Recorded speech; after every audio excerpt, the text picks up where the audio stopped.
ہمارے ملک میں سب سے امپورٹنٹ چیز ہوتی ہے سول ملٹری ریلیشن شپ. اگرچہ بات تو آج ہونی چاہیے تھی, NFC کی میٹنگ ہوئی, بڑی امپورٹنٹ میٹنگ تھی, مگر سب سے بڑی خبر آج کی یہی تھی کہ جی نوٹیفیکیشن ہو گیا ہے.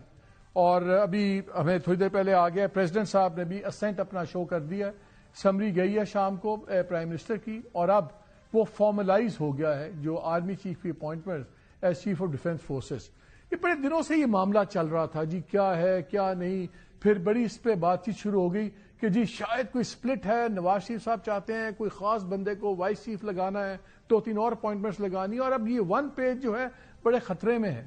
میں آپ کو بار بار پروگرام سے بتا رہا تھا کہ ایسی کوئی بات نہیں ہے, انفیکٹ ڈیلے دوسری سائٹ پہ تھا, اور اس چیز کو آج کنفرم بھی کیا جب اعظم رضی طارق صاحب پریس کانفرنس کر رہے تھے انفارمیشن منسٹر عطا طارق کے ساتھ. تو انہوں نے, ابھی ہم آپ کو سناتے ہیں ان کا لفظ دیکھیے گا, جب انہوں نے کہا کہ ڈائریکشنز وہاں سے آ رہی تھیں. پہلے میں بتاتا ہوں میں نے کل بھی اس پہ کیا بات کی تھی اور آج وہ خبر کس طرح کنفرم ہوئی, ذرا سن لیجیے.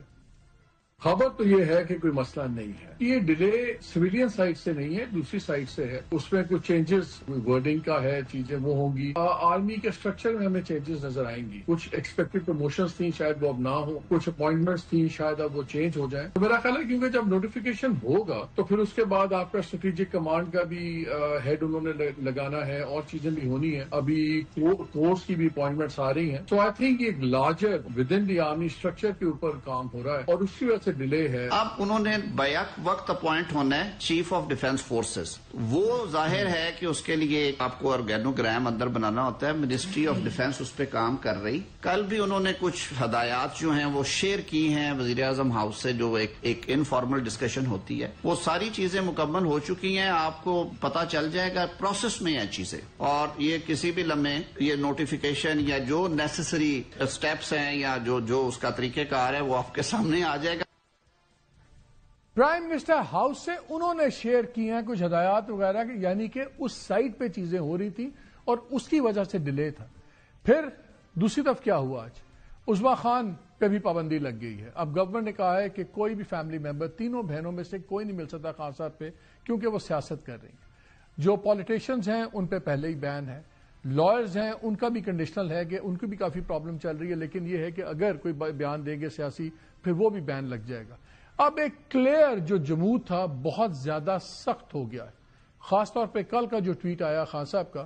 اس کے بعد تو پھر آپ کے فیصل وابڈا کی باتیں سنی ہوں گی, انہوں نے تو بڑی ٹکا کے, اتنی سخت زبان تو میں وہ ریپیٹ نہیں کر سکتا, لیکن کھلی دھمکیاں ایک دوسرے کو, آ جاؤ ایسی کی تیسی, جو بدماشی کرے گا ڈبل بدماشی ہوگا. آج عطا طارق صاحب نے بھی کہا کہ اگر کوئی چیز موو کرے گی, کسی قسم کی تحریک چلے گی, تو پھر فل فورس آف لا سے اس کو ہوگا.